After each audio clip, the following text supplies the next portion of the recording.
Hi Libra, welcome po sa ating channel at ito ay ng Daily Gabay Tarot Reading for January 11, 2025. Please be reminded kung naka-resonate kayo, comment down. Kung hindi kayo naka-resonate, ibigay niyo po sa iba kasi channel reading po ito.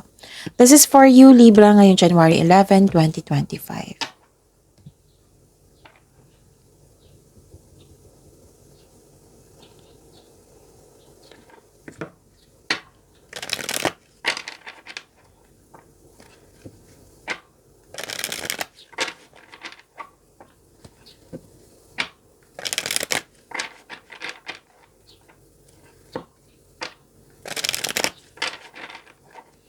Para po ito sa inyo Libra ngayong January 11, 2025.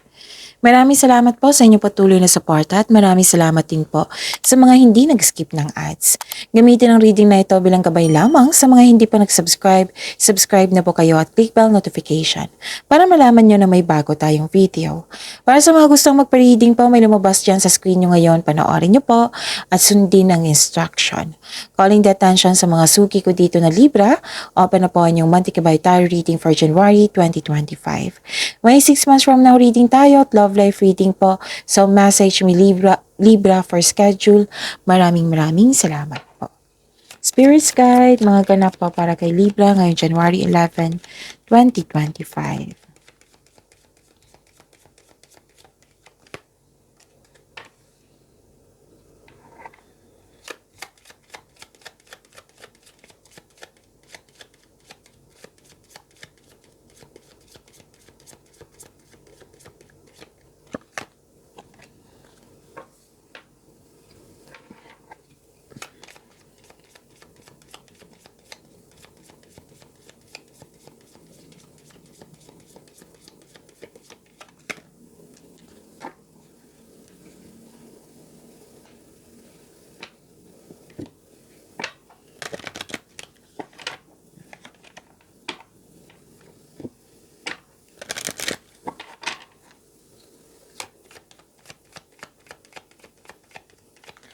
Spirits Guide, mga mensahe po para kay Libra ngayong January 11, 2025. Libra.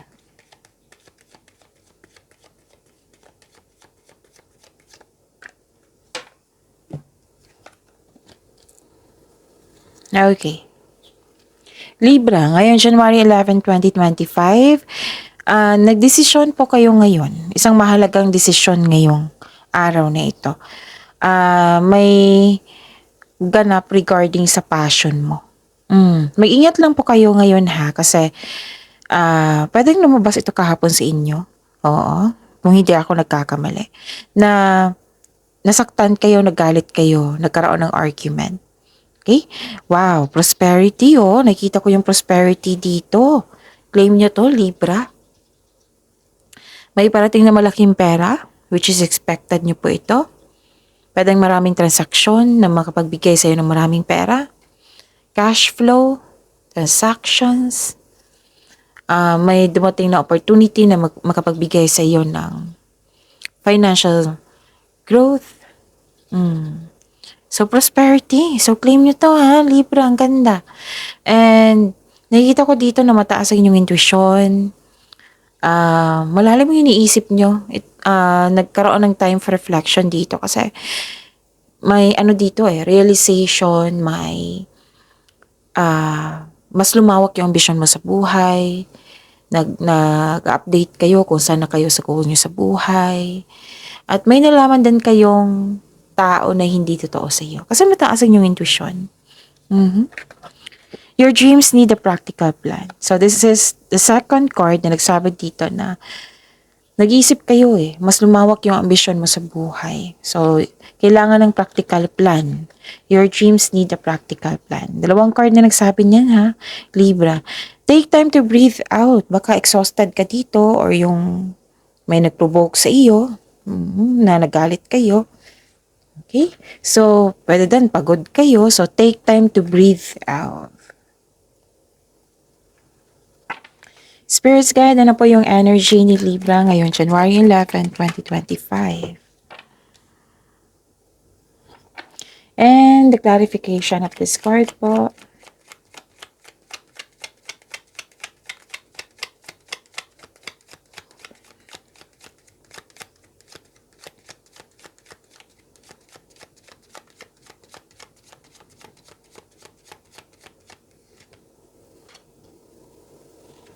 Sa mga may oras dyan, kung gusto nyo po, panoorin nyo po yung 2025 tarot reading nyo, uploaded noong December 16, 2024. Kompleto po iyon, bawat buwan kasi may love reading, career and money reading. So, yun, hanapan nyo po sa channel natin. Scroll down nyo lang po. Meron din kayong 3 video tungkol sa inyong January 2025. Again, visit our channel. Scroll down nyo lang po. Panoorin nyo po kung gusto nyo po. Kung may narinig kayo or may nakita kayong repeating message, meaning to say pinupush ng cards nyo yan kasi ang ilan sa inyo hindi pa binigyan ng atensyon. Na kung maaari din po, bigyan nyo po ng solusyon at aksyon. Remember, Libra, at the end of the day, alam mo na ikaw lang ang taong may kakayahan at responsable na gumawa ng sarili mong katotohanan at kinabukasan. So, ano yung energy? Libra. Nakikita ko dito na nagkaroon po ng paghihintay, waiting. Pwede din may i-sacrifice. Pwedeng nagkaroon ng hesitation. Pwedeng may pinagpaliban, suspension. Okay. May parating na sa pagsasakripisyo or pagsusuko, bagamat ihanda ang sarili kung karapat-dapat pa. Nag-iisip ka dito pero hindi gumagalaw. Diba? Kanina pa to na nag-iisip kayo, maraming iniisip, maraming gustong gawin. Nagkaroon ng pag-aantay or nagkaroon ng delay. So, this card asks you to try to invest your time wisely while you wait. Make yourself busy habang hinihintay mo ito para hindi ka mainip. Pero willing ka naman maghintay dito, Nakikita ko dito, Libra. Naintindihan mo na at kailangan ko maghintay, ganun. So, take time to reflect. Yung sabi ko sa inyo na nagkaroon ng time for reflection dito sa oracle cards nyo at lumabas sa tarot card nyo. Take time to reflect and surrender to the present moment as fully as you can.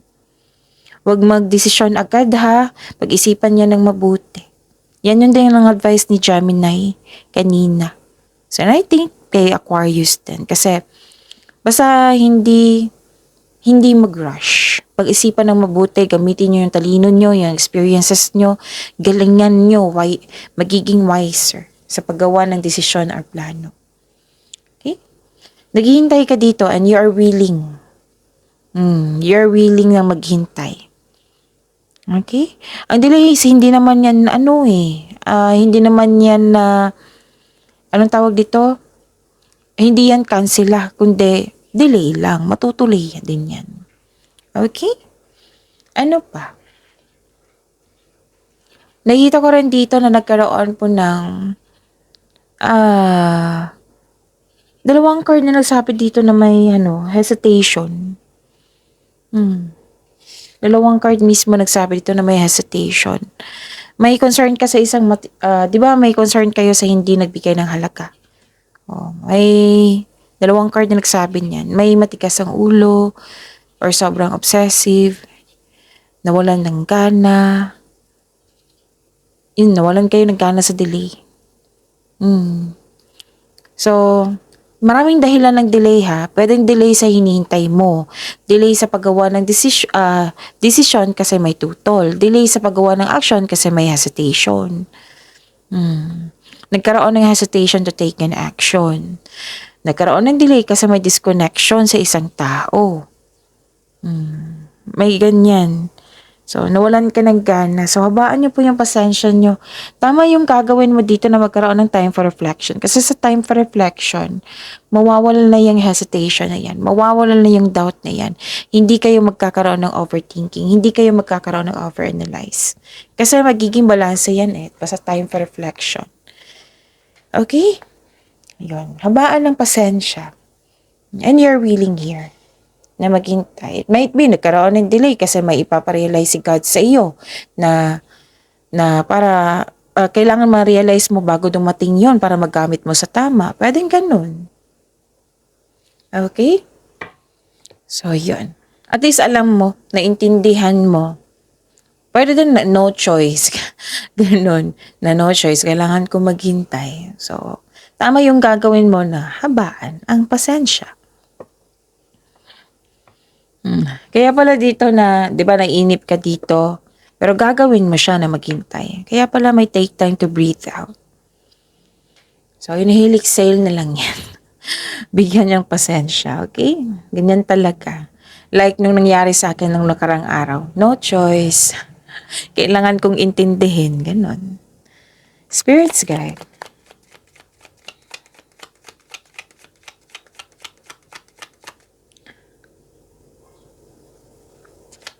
Career and money po ni Libra ngayong January 11, 2025.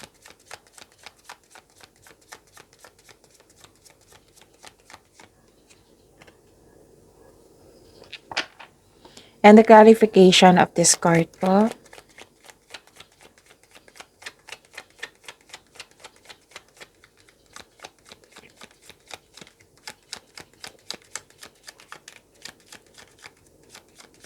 Career and money.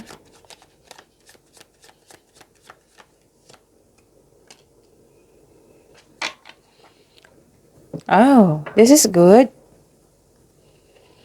Okay. Nakita ko dito na nagkaroon po ng tatlong card na nagsabi dito na may delay.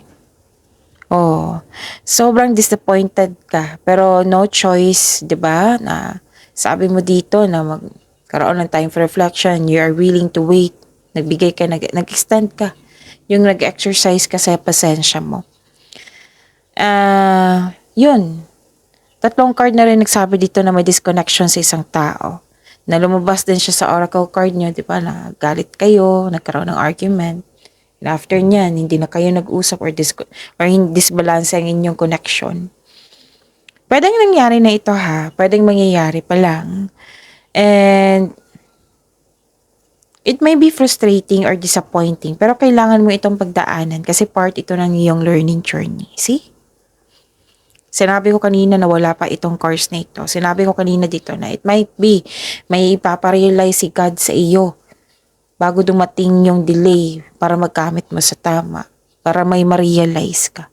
Nandito sa career and money mo. May ipaparealize si God sa iyo. Na learning journey. Okay? So, saan kailangan po ngayon, maging flexible kayo. Be still flexible and patient is what required at this time. Yan yung kailangan na kailangan mo ngayon. Assignment mo yan. Libra. Okay? So, yun. Be still flexible and habaan ang pasensya. Ma-overcome mo. Ma-overcome mo yung challenges, struggles ba ito, challenges na ito. Overcoming obstacles to. Self-assurance. At the end of the day, naging confident ka. So, yung sabi ko kanina sa inyo sa oracle cards nyo, na di ba may ganap na regarding sa passion nyo, lumabas din dito sa tarot cards nyo. Regarding sa inyong passion. Yung magiging busy ka, may ginagawa ka ngayon regarding sa inyong passion. Yes, you have inner power po. You're taking an action with courage na nagkaroon ng resilience. Okay? And you have a confidence and persistence in your career. You're eager to achieve a successful outcome sa work or business mo. Basta wag lang kayo, ang advice ka sa dito, wag lang kayo mag-give up. Pati dito sa energy mo. Wag kayong mag-give up. Don't doubt your strength. Feel your fears and take action. Okay? Maging matatag ka sa sandaling ito, Libra, kasi ma-overcome mo yung struggles or challenges mo ngayon. So this card asks you na harapin mo yung fears, struggles, or challenges mo yan kaysa iwasan mo. At mag-move forward ka with courage. You don't know your own strength until it is tested. Okay? Maging matatag. At the end of the day, na-overcome mo na yung mga concern mo dito. Okay? Spirits guide, love, life, self-love, partnership, and romance ni Libra ngayong January 11, 2025.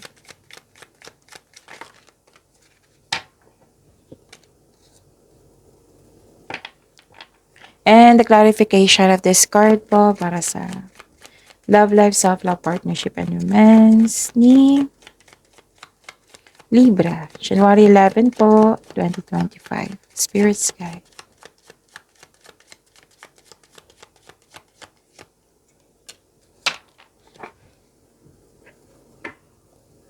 Okay. Maraming salamat po sa patuloy na tiwala at suporta sa ating channel. At maraming salamat din po sa mga hindi nag-skip ng ads. Okay. Wow, ang ganda, Libra.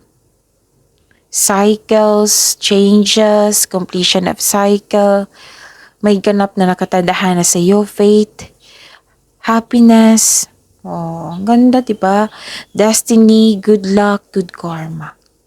Alam nyo yan ha, Libra.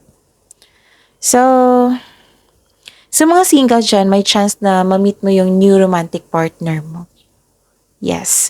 Sa mga may relasyon sa buhay mag-asawa, nagkaroon kayo ng problema or hindi pagkakaunawaan.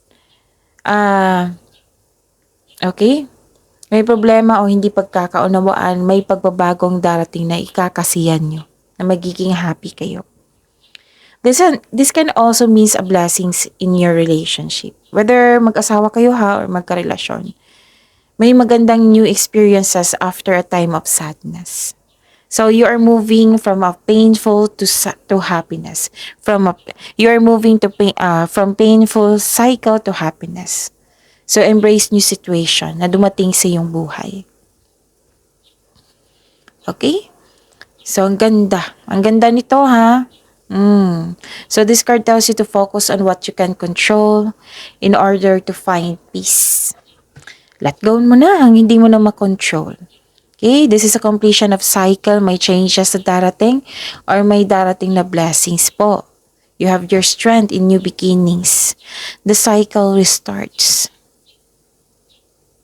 May parating talaga sa inyo dito na matutuwa kayo. Libra. So claim nyo to. Okay? Ano pa?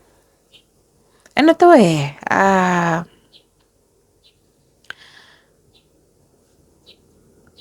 Okay. So, kung malungkot ka ngayon, sabi po ng card dito, magkakaroon ng end of cycle. Okay?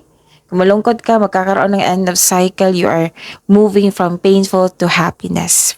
From sadness to happiness. Yan yung sabi dito sa dalawang card. Okay? Pwede din may nalungkot kayo kasi may naalala kayo or may disconnection kayo sa isang tao. Lilipas din po iyan.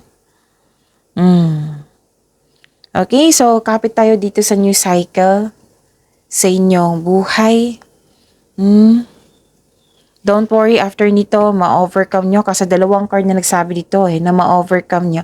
Basta bigyan mo lang ng action, bigyan mo lang ng mahabang pasensya. Okay? Learnings po itong nangyari ngayon. Yung concern mo ngayon, klarong-klaro dito na sinabi ng cards nyo na learnings po ito sa inyong buhay, sa inyong journey. So, kapit tayo dito sa binigay na blessings sa inyo na pagbabago. The cycle restarts. You are moving from a painful cycle to happiness. I-embrace mo yung pagbabago sa inyong buhay. Kasi itong pagbabago na ito, magiging happy ka. From sadness to happiness, di ba? Sabi dito. Ma-overcome nyo po. Klarong-klaro dito. Ilang cards na po sabi dito, 3 card. Ma-overcome nyo na yung mga concern mo ngayon. Overcoming obstacles. Sa mga single, have a confidence. Labas din kayo sa comfort zone mo upang sa kayo you have a chance to meet new people. So mag-uusap kayo dito kung may problema kayo mag-asawa or sa kasamahan mo dyan, mag-uusap kayo. Maaring naging sensitive ka, maari din siya yung nagiging sensitive. Pero mag-uusap kayo dito. Pero then may nag-complain, ikaw ang nag-complain or nakatanggap kayo ng complain na wala na siyang time sa iyo.